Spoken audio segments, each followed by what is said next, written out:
जय श्री हरि विष्णु दोस्तों, स्वागत है आप सभी का आपके अपने चैनल शुभ मंगल में। दोस्तों, 6 अक्टूबर 2023 को जितिया या जीवित पुत्रिका व्रत के दिन एक बहुत ही दिव्य और दुर्लभ संयोग बन रहा है। दोस्तों, इस दिन जितिया या जीवित पुत्रिका व्रत होने के साथ साथ धन लक्ष्मी योग, कुबेर योग और अमृत सिद्धि योग का निर्माण हो रहा है। इसलिए ये दिन इच्छा पूर्ति के लिए बेहद ही खास माना जा रहा है। दोस्तों, आज हम बात करेंगे साल 2023 में जीवित पुत्रिका व्रत या जितिया व्रत कब रखा जाएगा और इसके शुभ मुहूर्त, पारण का समय, व्रत के नियम और नहाय खाए के दिन किए जाने वाले विशेष कार्यों के बारे में, और इस दिन कौन से उपाय है जिनको करने मात्र से आपको शुभ फलों की प्राप्ति होगी। दोस्तों, ये उपाय बेहद ही आसान है। अगर इस दिन आप इन्हें कर लेते हैं तो आपकी किस्मत चमक जाएगी। तो दोस्तों, ये समस्त जानकारी आपको इस वीडियो के माध्यम से मिलेगी, तो वीडियो को ध्यान से पूरा जरूर देखिएगा, जिससे कि आपको बहुत ज्यादा लाभ मिलेगा। और अगर आप भी अपने जीवन में श्री हरि विष्णु भगवान की कृपा पाना चाहते हैं तो इस वीडियो को लाइक करके कमेंट में जय श्री हरि विष्णु जय मां लक्ष्मी लिखना न भूलें। दोस्तों, पंचांग के अनुसार जीवित पुत्रिका या जितिया व्रत आश्विन मास में कृष्ण पक्ष की अष्टमी तिथि को रखा जाता है। विशेषकर यह व्रत महिलाएं संतान की प्राप्ति, संतान की दीर्घायु और उनके सुखमय जीवन के लिए रखती है, और व्रत का पारण नवमी तिथि को किया जाता है। दोस्तों, छठ व्रत की तरह ही यह व्रत भी 3 दिन तक चलता है, और इस व्रत में भी छठ की तरह ही नहाए खाए की परंपरा होती है। दोस्तों, जीवित पुत्रिका व्रत 6 अक्टूबर शुक्रवार के दिन रखा जाएगा। जीवित पुत्रिका व्रत 3 दिनों तक चलता है। 2023 में यह पर्व 6 अक्टूबर से 8 अक्टूबर तक मनाया जाएगा। वही दोस्तों, अष्टमी तिथि शुरू होगी 6 अक्टूबर प्रातःकाल 6:34 पर और अष्टमी तिथि समाप्त होगी 7 अक्टूबर प्रातःकाल 8:08 पर। दोस्तों, जितिया व्रत पूजन का पहला मुहूर्त सुबह 7:45 से सुबह 9:13 तक रहेगा। इसके बाद सुबह 9:13 से सुबह 10:41 तक रहेगा, और शाम का पूजन मुहूर्त 4:34 से शाम 6:02 तक रहेगा। दोस्तों, जीवित पुत्रिका व्रत को रखने से पहले नोनी का साग खाने की परंपरा है। कहा जाता है कि नोनी के साग में कैल्शियम और आयरन भरपूर मात्रा में होता है, जिसके कारण व्रती के शरीर को पोषक तत्वों की कमी नहीं होती है। इस व्रत के पारण के बाद महिलाएं जितिया का लाल रंग का धागा गले में पहनती हैं। व्रती महिलाएं जितिया का लॉकेट भी धारण करती हैं। पूजा के दौरान सरसों का तेल और खल चढ़ाया जाता है। व्रत पारण के बाद यह तेल बच्चों के सिर पर आशीर्वाद के तौर पर लगाते हैं। आइए अब जानते हैं जीवित पुत्रिका व्रत की पूजन विधि। दोस्तों, जितिया व्रत में पहले दिन महिलाएं सुबह सूर्योदय से पहले उठकर स्नान करें, फिर व्रत का संकल्प लें और पूजा शुरू करें। इसके बाद फल ग्रहण करें और उसके बाद पूरे दिन कुछ न खाएं। दूसरे दिन सुबह स्नान के बाद महिलाएं पहले पूजा पाठ करती हैं और फिर पूरा दिन निर्जला व्रत रखती हैं। इस व्रत का पारण छठ व्रत की तरह तीसरे दिन किया जाता है। पारण से पहले महिलाएं सूर्य को अर्घ्य देती हैं, जिसके बाद ही वह कुछ खाना खा सकती हैं। इस व्रत के तीसरे दिन जोर भात, मरुआ की रोटी और नोनी का साग खाया जाता है। अष्टमी के दिन प्रदोष काल में महिलाएं जीमूत वाहन की पूजा करती हैं। पूजा के बाद जीवित पुत्रिका व्रत की कथा सुनी जाती है। दोस्तों, इस दिन कुछ विशेष सावधानियां जरूर रखनी चाहिए, जैसे कि जितिया व्रत में लहसुन, प्याज और मांसाहार का सेवन वर्जित होता है। व्रत के दौरान मन, वचन और कर्म की शुद्धता आवश्यक है। गर्भवती महिलाओं यज्ञ व्रत न रखकर सिर्फ पूजा कर लें तो बेहतर होगा। जिन महिलाओं को गंभीर स्वास्थ्य समस्याएं हैं, उन्हें भी यह व्रत नहीं रखना चाहिए। आइए दोस्तों, अब जान लेते हैं जीवित पुत्रिका व्रत कथा। दोस्तों, जितिया व्रत कथा को लेकर कई तरह की मान्यताएं प्रचलित हैं। पौराणिक मान्यता की माने तो इस पर्व का महत्व महाभारत काल से भी जुड़ा हुआ है। कहा जाता है कि महाभारत युद्ध के दौरान अश्वत्थामा अपने पिता गुरु द्रोणाचार्य की मृत्यु का बदला लेने के लिए पांडवों के शिविर में घुस गया था, जहां अश्वत्थामा ने शिविर में सो रहे 5 लोगों को पांडव समझकर मार दिया। लेकिन अश्वत्थामा ने गलती से द्रौपदी की 5 संतानों को मार दिया था। ऐसे जघन्य अपराध के बाद अर्जुन ने अश्वत्थामा को बंदी बना लिया और उसके माथे से उसकी दिव्य मणि निकाल ली।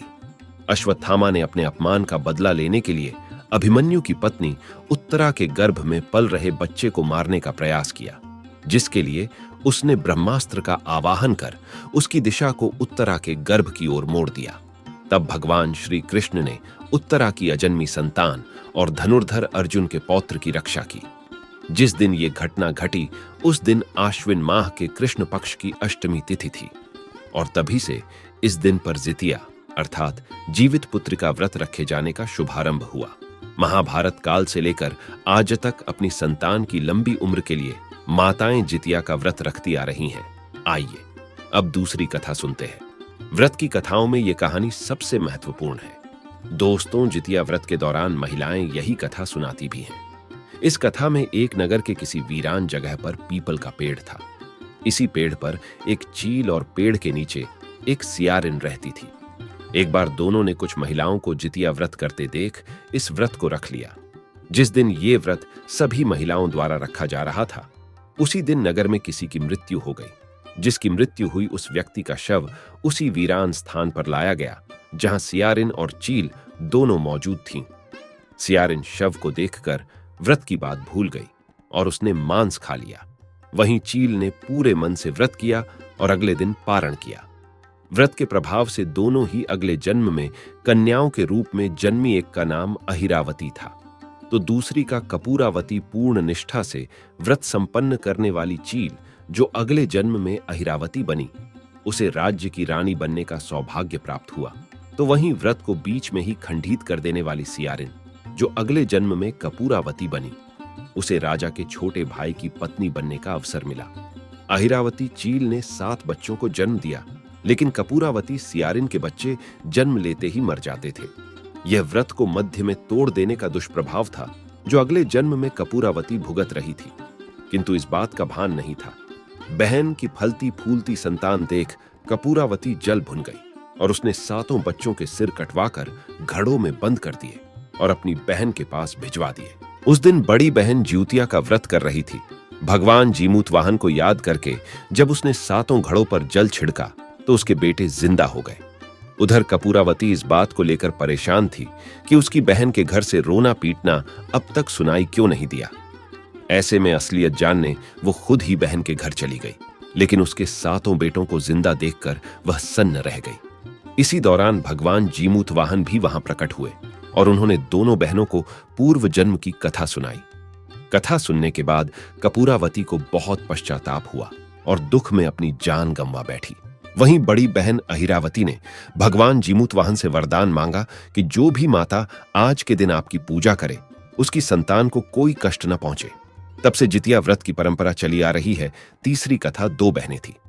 एक का नाम था सुखिया और दूसरी का नाम था दुखिया। दोनों का भाग्य उनके नाम जैसा ही था। दुखिया गरीब थी और बहुत दुखी रहती थी। सुखिया अमीर थी और हमेशा सुखी रहती थी। दोनों एक ही गांव में रहती थी। दुखिया सुखिया के घर में काम करती थी, साफ सफाई करती थी, खाना बनाती थी और जो खाना बच जाता था वह खाना सुखिया दुखिया को दे देती थी। इसी तरह दुखिया का घर चलता था। समय बीतता गया। दोनों को बच्चे थे। सुखिया को 2 पुत्र थे और दुखिया को भी 2 पुत्र थे। जब जितिया का व्रत आया तो दोनों बहन जितिया का व्रत रखी थी। दुखिया सुखिया के घर में काम करती थी। व्रत के दिन दुखिया ने सुखिया के घर जो चावल फटका उससे जो खुर्दी निकला वह अपने लिए रख ली और साफ चावल सुखिया को दे दी। फिर साग को चुनी बढ़िया वाला साग सुखिया के लिए रख दी और जो डंठल था वह अपने लिए रखी। अब दुखिया ने सुखिया के घर सारा खाना बना दिया और अपने घर चावल की खुर्दी और साग की डंठल लेकर गई। बनाने के लिए खुर्दी का चावल और साग की डंठल बनाकर वह खाना अपने बच्चों को खिलाई और खुद भी खाई। उसके बाद दुखिया सोने चली गई। आधी रात में एक बूढ़ी औरत उसके घर पर आकर दरवाजा खटखटाती है तो दुखिया पूछती है, कौन है? तब बूढ़ी बोलती है, बेटा हम हैं। दुखिया ने उठकर फाटक खोला और पूछती है, अम्मा आपको क्या चाहिए? इतनी रात में आप यहां किस लिए आई हो? बूढ़ी बोलती है, बेटा मुझे बहुत भूख लगी है, कुछ खाने को दे दो। दुखिया उसे घर के अंदर ले आती है और कहती है, हम लोग बहुत गरीब हैं, आज मैंने खुर्दी का चावल और साग की डंठल बनाया है, क्या आप खाएंगी? तो बूढ़ी कहती है, हाँ क्यों नहीं खाएंगे, हमें बहुत भूख लगी है, हम वहीं खाएंगे। दुखिया अंदर जाकर खुर्दी का चावल और साग की डंठल लाती है और बूढ़ी को देती है खाने के लिए। बूढ़ी खाना खाने के बाद कहती है कि मुझे अच्छे से कुछ दिखाई नहीं देता, इतनी रात के अंधेरे में मैं अपने घर कैसे जाऊंगी। तो दुखिया कहती है कोई बात नहीं, आप यहीं पर सो जाइए, सुबह अपने घर चले जाना। तो बूढ़ी दुखिया के घर में ही सो जाती है। फिर थोड़ी देर बाद उठकर बूढ़ी बोलती है बेटा मुझे दीर्घ शंका लगी है, कहां करूं। तो दुखिया कहती है मेरे घर में बाथरूम नहीं है, इसलिए आप उधर कोने में कर लीजिए। बूढ़ी पूछती है कि बेटा भड़ भड़ करें या छर छर करें।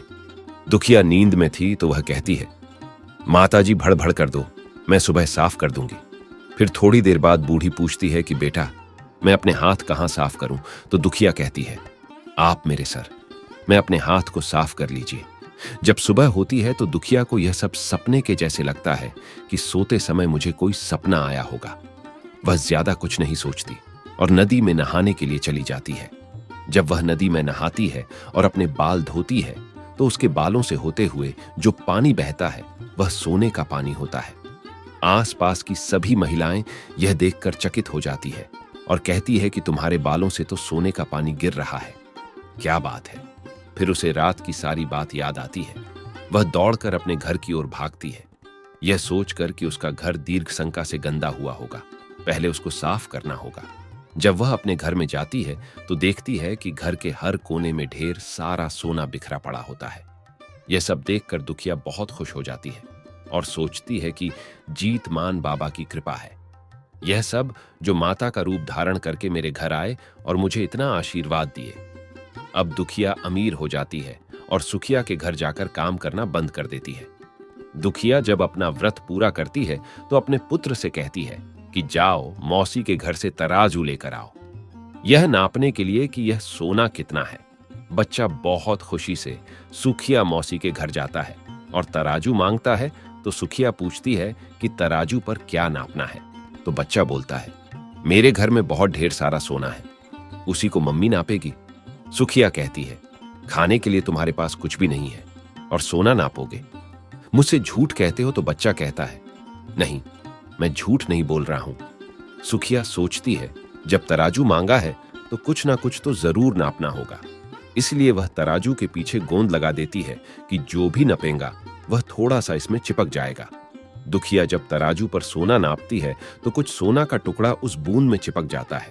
जब बच्चा तराजू लौटाने आता है तो सुखिया उसको उलट पुलट कर देखती है तो उसे तराजू में सोना लगा हुआ मिलता है। सुखिया सोचती है उसके घर में जरूर कहीं से सोना आया होगा, इसलिए वह कई दिन से काम पर भी नहीं आ रही है। सुखिया उसके घर जाकर देखते हैं कि यह सोना कहां से आया। जब सुखिया दुखिया के पास जाकर पूछती है कि तुम्हारे पास कहां से इतना सोना आया कि तुम तराजू मंगाई नापने के लिए, तो दुखिया उस रात की सारी कहानी अपनी बहन सुखिया को बताती है। दुखिया का मन एकदम सच्चा था, इसलिए वह सब कुछ बता दी। लेकिन सुखिया के मन में लालच आने लगा कि दुखिया के पास हमसे भी ज्यादा धन आ गया। अब अगले जितिया में मैं भी खुर्दी का चावल और साग की डंठल बनाऊंगी। फिर अगले साल जितिया का व्रत दोनों बहन ने रखा। सुखिया के पास हर तरह का सुख था और धन भी था, फिर भी वह जितिया के दिन चावल फटक कर साफ चावल फेंक थी और खुर्दी अपने पास रख ली। साग को तोड़कर पत्तियां फेंक दी और डंठल अपने पास रख ली और वही बनाई खा पीकर पूजा पाठ करके सोने चली गई। फिर आधी रात में उसके घर में भी बूढ़ी आई और दरवाजा खटखटाती है। सुखिया उसका इंतजार कर रही होती है। वह तुरंत दरवाजा खोलकर बूढ़ी को अपने घर के अंदर ले आती है। बूढ़ी बोलती है मुझे बहुत भूख लगी है, कुछ खाने को दे दो। तो सुखिया कहती है मैंने खुर्दी का चावल और डंठल का साग बनाया है। बूढ़ी बोलती है कोई बात नहीं, मैं खाऊंगी। तो सुखिया परोस देती है। वह खाना खाने के लिए और सोने चली जाती है। बूढ़ी बोलती है मैं घर नहीं जा सकती, मुझे दिखाई नहीं देता। तो सुखिया कहती है कोई बात नहीं, आप यही सो जाओ। थोड़ी देर बाद बूढ़ी फिर बोलती है कि मुझे दीर्घ शंका लगी है, कहां करूं। तो सुखिया कहती है वहीं कोने में कर लीजिए। फिर थोड़ी देर बाद बूढ़ी पूछती है कि भड़ भड़ करे या छर छर। इस समय सुखिया को याद नहीं आता है कि दुखिया ने क्या बोला था। तो सुखिया बोली मां छर छर कर दीजिए। फिर बूढ़ी पूछती है कि बेटा मैं अपने हाथ कहां साफ करूं। सुखिया कहती है मेरे सर में साफ कर लीजिए। बूढ़ी अपना हाथ सुखिया के सर में साफ कर लेती है। जब सुखिया सुबह उठती है तो उसका पूरा घर गंदगी से भरा पड़ा होता है और उसके बाल में भी बहुत गंदगी लगी होती है।